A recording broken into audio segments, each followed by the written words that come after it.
नमस्कार, मैं हूं अंशिता। एक बार फिर से आरोप लगा है कि मोदी के दोस्त अडानी जनता को जमकर चूना लगा रहे हैं। आप जानते होंगे कि अडानी पावर डिस्ट्रीब्यूशन के भी धंधे में है और इसके लिए उन्हें विदेश से कोयला आयात करने की इजाजत दी गई थी। लेकिन इसी में उन्होंने ऐसा खेल कर दिया कि जनता की जेब कट गई और मोदी दोस्ती की कसम खाते रह गए। इसे ऐसे समझिए कि अडानी समूह ने दूसरे देशों से 100 रुपए में कोयला खरीदा और देश में आया तो बताया कि 150 रुपए का खरीदा है और कोयले से बिजली बनाई। मतलब फर्जीवाड़ा करके बिजली बनाने की लागत बढ़ा डाली और बढ़ी हुई लागत के आधार पर बिजली की कीमतों में बढ़ोतरी की, यानी महंगी दरों पर देश की जनता को बिजली बेची। यह खुलासा किया है उसी अखबार ने जिसने ये भंडाफोड़ किया है कि अडानी ने शेयरों की कीमत बढ़ाने के लिए सारे नियम कानून तोड़ डाले थे। रिपोर्ट के सामने आने के बाद कांग्रेस ने मोदी और उनके दोस्त को घेर लिया। कांग्रेस आरोप लगा रही है कि अपना मुनाफा कमाने के लिए अडानी ने जनता को हजारों करोड़ का चूना लगा दिया और ये सब मोदी सरकार की निगरानी में हुआ है। मोदी और अडानी की इस अटूट दोस्ती का खामियाजा सिर्फ आम जनता भुगत रही है।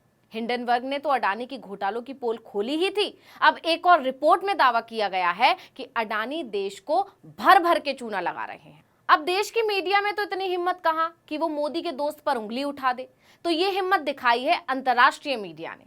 दरअसल यूके के नामी अखबार फाइनेंशियल टाइम्स ने 12 अक्टूबर को एक रिपोर्ट छापी जिसका शीर्षक है अडानी कोयला आयात का रहस्य, जब चुपचाप दाम दोगुने हो गए। इस रिपोर्ट में कंपनी के कस्टम रिकॉर्ड्स का हवाला देते हुए एफटी ने दावा किया है कि जनवरी 2019 से अगस्त 2021 के बीच ग्रुप के 30 ऐसे शिपमेंट्स हैं जिनकी कीमत और बाजार मूल्य में $73 मिलियन यानी 607 करोड़ रुपए का फर्क है। जब ये 30 शिपमेंट इंडोनेशिया के तटों से निकले तो इनका निर्यात मूल्य कुल $139 मिलियन यानी 1157 करोड़ रुपए था और भारत पहुंचते ही इनका आयात मूल्य $215 मिलियन यानी 1779 करोड़ रुपए दर्ज किया गया। मतलब सीधे 632 करोड़ रुपए ज्यादा। अब ये बढ़ा हुआ पैसा किसको गया, कितना गया और किस नियम से गया, कोई पूछने वाला नहीं। भारत की सीमा में पहुंचते ही कीमतों में सीधे 52% की बढ़ोतरी का असर पड़ा बिजली उपभोक्ताओं पर, क्योंकि उन्हें बिजली महंगे दामों में मिल रही है। अब इस रिपोर्ट के सामने आने के बाद गहराई से जांच की गई तो सामने आया कि मामला वाकई काफी पुराना है। राजस्व खुफिया निदेशालय यानी DRI ने 2016 में एक सर्कुलर जारी किया था। इसमें कहा था कि इंडोनेशिया से कोयला आयात के ओवर इनवॉइसिंग के लिए अडानी समूह की 5 कंपनियों के साथ 40 संस्थाओं की जांच की जा रही है। DRI ने बाद में सिंगापुर और कई अन्य देशों के लेटर्स रोगेटरी भेजा। बॉम्बे हाई कोर्ट ने 2019 में लेटस रोगेटरी को यह कहते हुए रद्द कर दिया कि इन्हें भेजते समय उचित प्रक्रिया का पालन नहीं किया गया था। इस आदेश के बाद में जनवरी 2020 में सुप्रीम कोर्ट ने रोक लगा दी, जिससे अडानी ग्रुप और अन्य कंपनियों की जांच फिर से शुरू हो गई। हालांकि 2019 में बॉम्बे हाई कोर्ट ने नॉलेज इंफ्रास्ट्रक्चर, जो कि DRI की तरफ से भेजी गई उन 40 संस्थाओं में से एक है, उसके खिलाफ मामले को खारिज कर दिया था। एफटी ने अपनी रिपोर्ट में कहा कि ऐसा लगता है कि भारत के अर्थव्यवस्था के बड़े हिस्से पर प्रभुत्व रखने वाले अडानी ग्रुप ने बाजार मूल्य से कहीं ज्यादा कीमत पर अरबों डॉलर का कोयला आयात किया है। इसमें यह भी कहा गया है कि डेटा लंबे समय से चले आ रहे आरोपों का समर्थन करता है कि देश का सबसे बड़ा निजी कोयला आयातक अडानी ईंधन की लागत बढ़ा रहा है और इसके कारण लाखों भारतीय उपभोक्ताओं और व्यवसायों को बिजली के लिए अधिक भुगतान करना पड़ा है। यानी कि अंतर्राष्ट्रीय मीडिया का मानना है कि मोदी के दोस्त अपने ही देश की जनता को चूना लगा रहे हैं। अब जब अंतर्राष्ट्रीय मीडिया में यह खबर फैली तो देश में भी अडानी के कारनामों के चर्चे होने लगे और कांग्रेस को मौका मिल गया। देश की मुख्य विपक्षी पार्टी ने मोदी और अडानी के दोस्ती पर तंज कसते हुए एक लंबा चौड़ा ट्वीट किया। कांग्रेस ने इस ट्वीट को मोडानी की एक और लूट कथा का नाम दिया।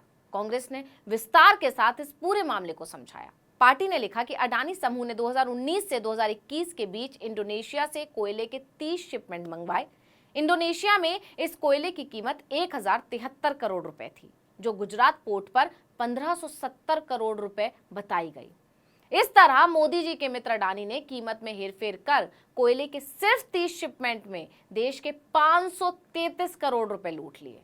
आगे सुनिए, पड़ताल तो केवल 30 शिपमेंट की हुई है, लेकिन अडानी समूह ने 2021 से 2023 के बीच इंडोनेशिया से कोयले के ऐसे 2000 शिपमेंट मंगवाए हैं।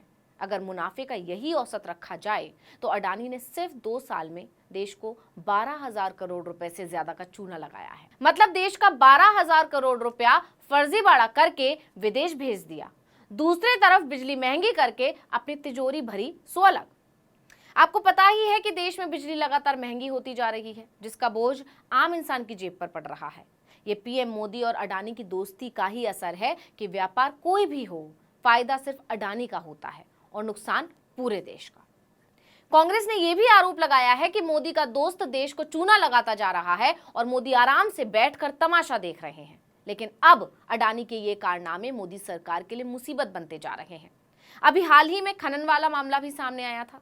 सिर्फ अडानी को फायदा पहुंचाने के लिए कोयला मंत्रालय ने घने जंगल में खनन की अनुमति दे दी और ना जाने कितने ही लोगों की जान खतरे में डाल दी।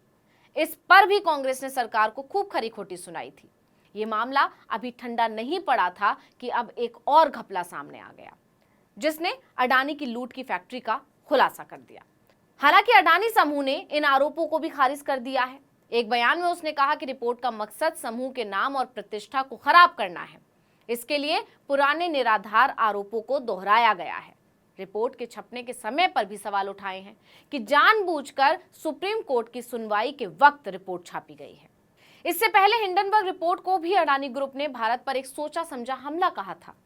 खैर, जो भी हो, अडानी के घपलों की पोल खुलने से मोदी सरकार पर हमले बढ़ रहे हैं, जो आने वाले दिनों में मोदी सरकार के लिए बड़ी मुसीबत बन सकते हैं, जिससे कहीं ना कहीं मोदी सरकार भी अब परेशान। इस वीडियो में इतना ही, और अडानी के घपलों से जुड़ी और भी आप जानकारी जानना चाहते हैं तो हमने इस पर और वीडियोस भी बनाए हुए हैं, जिनका लिंक आपको डिस्क्रिप्शन में मिल जाएगा। नमस्कार।